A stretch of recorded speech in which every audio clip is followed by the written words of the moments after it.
Welcome back, my fellow mobile gamers of YouTube. My name is NimbleThor, and this is Zombieland Double Tap, an offline playable idle shooter RPG game where we are slowly fighting through waves of zombies all across the US, and this game was very recently released in connection with the new Zombieland 2 Double Tap movie hitting cinemas recently. And so I figured that we would take it for a spin today because I love Zombieland, and there's always room for another awesome idle game as well in my repertoire of games, on my phone at least. Especially if this is something that can replace CloneEvolution, which was an amazing idle game because of the crazy amount of content it offered. And I haven't really found anything quite like that game ever since I played it, I believe, over a year ago, maybe a year and a half ago. So maybe that is what Zombieland will replace. But in any case, we fight these zombies across the US with a team of heroes that obviously attack automatically. So that is the idle part of the game. But any good idle game, though, tries to always incentivize us to also actively play the game for one reason or the other. And in this game, it's because we can hit certain enemies, like the ones we just hit there, to freeze all the enemies on the screen all at once, so we can make some of them explode. And so obviously we want to be tapping the screen so that we deal damage as well, and that is the active gameplay element of this game. At the end of the day, though, we also have to use our special abilities. So let's use one of them right now to take out, hopefully, all of those in one big attack. That looked so cool. And we can, of course, go in and upgrade each of these heroes as well, and that is how we grow them stronger. So first of all, we can simply upgrade them by tapping the upgrade buttons here in the bottom of the screen. And every time we've upgraded a hero 10 times, we can go in here and upgrade one of their skills, because that gives us one skill point. So for example, right now, we can upgrade so that we increase the team's ammo capacity of rifles. We can increase the chance of poisoning our enemies, or we can decrease the team's reload times with rifles. So that's the one I'm gonna go for. In addition to this, we also have equipment that we can equip on our units. So for example, right now we can equip a shotgun on Charlotte here. And what else can we do? We can actually also go in and upgrade this weapon if we wanted to, but I think I want to do that on our weakest character. And right now our weakest character is this guy, actually. So what I'm going to do for this guy is I'm going to go in here and upgrade the primary weapon. I'm also going to increase the power weapon, which is this shotgun here. So we can do that by upgrading that a few times.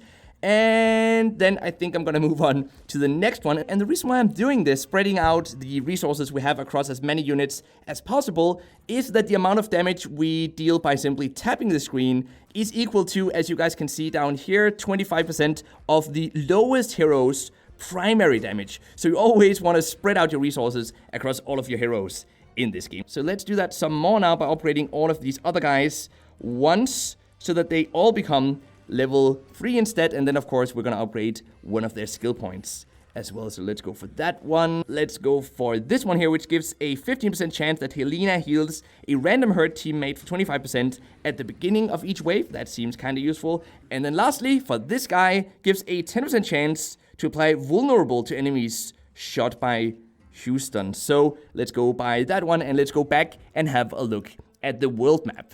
Now this is the East Coast of the US, and we will slowly, as we play this game, be fighting our way all the way over here to the West Coast. Now, every time we get into a new region, such as, for example, Boston is the region we're in right now, and then we're probably gonna go to New York afterwards. Every time you switch region, all of our units' levels and their skills are gonna be reset to level 1 again. And so that's why you wanna be using your scrap parts, which are the parts we use to upgrade our weapons. You wanna be using those very carefully. Think long and hard about what you spent them on, because you need a lot of it. So don't just go in there and spend it immediately. So we've got 4 characters at the moment, but of course we want to get as many characters as possible, and we can unlock them through a hero summoning gacha system where we get 1 free pull every single day, and then we get more through quests and different types of rewards. So right now we can actually do 2 summons. So I'm gonna do that, and I got another one of Billings, so we already had him. Let's do 1 more here, and we got another one of Charlotte, so we just got the same thing that we have already, I guess.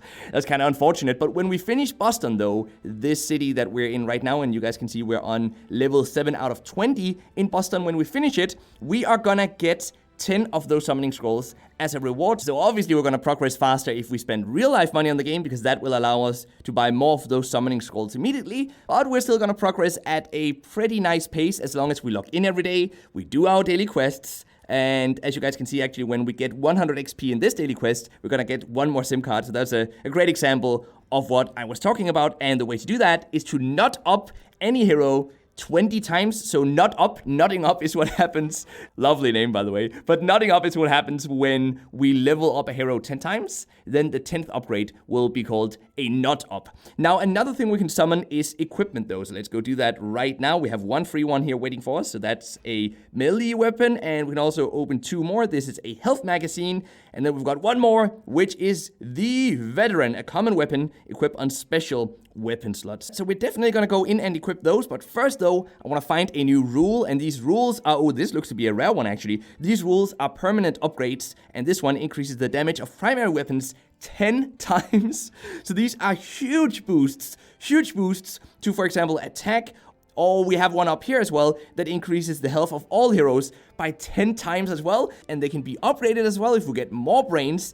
And we can even also re-roll them if we're not too happy about the rules that we got already. So we've got rule 1 and rule 40 at the moment. So let's try heading in to Boston again and see how we're doing. We earned 100,000 gold while we were checking out the rest of the game and doing other things. So we can use that now to upgrade these guys some more. Remember, we want to nut them all up as much as possible so that we finish the last of the daily quests that we still have left, because finishing that daily quest is gonna give us one more chance at summoning a new hero in this game. Now, as for the monetization of this game, we actually have some in-app purchases with limits on how many times we can buy them each day, each week, or each month even, which is just ridiculous in my opinion. Do they really expect that we'll spend, tens, if not hundreds of dollars on this game every single day or every single week, or at the very least, every single month? We saw this recently in Smite Blitz as well, and I really wonder if it actually works for them. Like, do people actually buy these in-app purchases every single day just because they're told that they can only buy a certain quantity of them, like once every day or twice every week? Or something like that. I would never buy that, and I wouldn't recommend you guys spending any money on it either, because there's really no reason at all to spend money on Zombieland in order to be able to enjoy the game, and especially because the game is actually pretty generous with the rewards we get through normal gameplay, and seemingly not only in the beginning, but also actually throughout most of the game, it seems, at least the rewards that I've been able to check out so far. And also, it's a purely single-player game, so while you can pay to progress faster, you can still grind mostly everything through normal gameplay, and you won't be negatively impacted by people who spend money on the game, because again, it's a single-player game, so you won't ever meet those other people. And also worth mentioning, I guess, is the fact that this game doesn't try to force us to watch advertisements to progress in the game, unlike some other idle games, like, for example, Penguin Isle, which I love the style of that game, and I played it recently here on the channel. You guys might have seen the video on it, but it did more or less force us to watch advertisements to progress faster. We don't have that in this game. We do have some incentivized video advertisements that we can choose to watch, but there's a big difference between having incentivized video advertisements and then having them and nearly force-feeding us with them as players, and I really appreciate that we don't have to live with that in this game. So there you have it, my fellow mobile gamers. Zombieland is still pretty far away from CloneEvolution in terms of gameplay elements in the game, but it has the same core feel to it though, and so with enough content updates, it could become a really great game, I think. The question is, of course, if the developer actually intends to continue updating this game with new content, or if this is more of a one-time throwaway game just made because of the new movie coming out. I guess time will have to tell, but with that said though, let's now get to the mobile gaming news of the day, which is that in case you haven't played Pokemon Go in a while, you might have missed that they actually recently added PvP to the game. And now the latest news is that in early 2020, they will even launch a ranked league, which will allow us to participate in online PvP against people from all over the world. How exactly the league will work, we don't really know yet, but this is definitely exciting news for anyone still playing Pokemon Go, or those considering getting back into the game, like I am, for example. So on that note, let's end it off here for today. I hope that you've enjoyed today's video, and until next time, just keep gaming, stay awesome, and I'll see you guys around.